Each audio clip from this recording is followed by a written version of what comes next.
আমার মনে হয় 10 জন যে কমিশনে আছে এগুলো একটা মেয়েরও না পুরুষও না, ওই হাফ।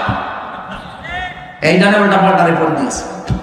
এদের রিপোর্ট মানা তো দূরের কথা, এই কমিশন বাংলার মানুষ মানে না।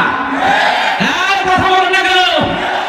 এদের কমিশন যদি মেনে এই বিবেক বহির্ভূত কাজ করা হয়, এমন দাবানল চলবে না। ওরা তো 112টা মেশিন দিয়েও পারছে না, আপনি সারা দুনিয়া এনেও পারবেন না।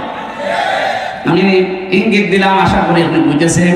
এরকম কোন বিবেক বহির্ভূত কাজ এই দেশে আমরা কেউ করবো না, সাপোর্টও করবো না। তাহলে ভুল সিদ্ধান্ত আল্লাহ নিজে চাপিয়ে দেবেন, তখন কন্ট্রোলের বাইরে চলে যাবে।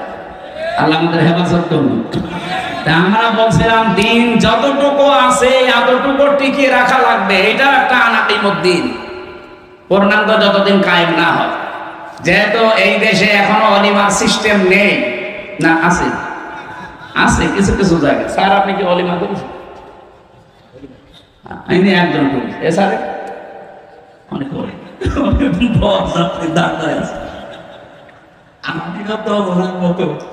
আমি বেশি মানুষ নেইনি, মাত্র 7-8 জন দিয়েছি।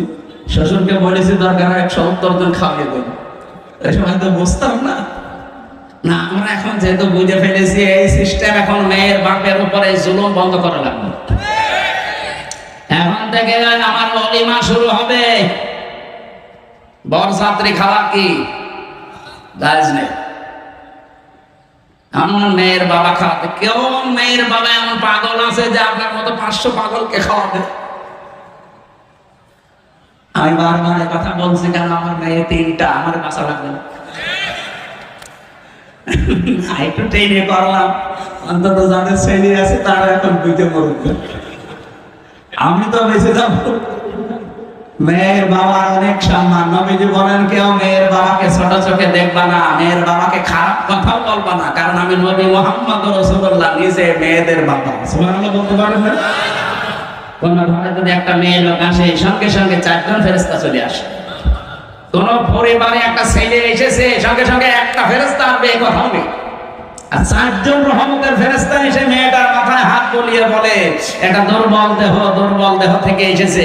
এই মেয়েটাকে যারা আদর ভালোবাসা স্নেহ দেবে, দিন শিখাবে, একাদের খাওয়াবে, পড়াবে, প্রতিপালন করে সব পাত্র দেখে পাত্রস্থ করবে, কিয়ামতের দিন আমি নবী আর ওই মেয়ের গার্জিয়ান এইভাবে পাশাপাশি জান্নাতে থাকবে।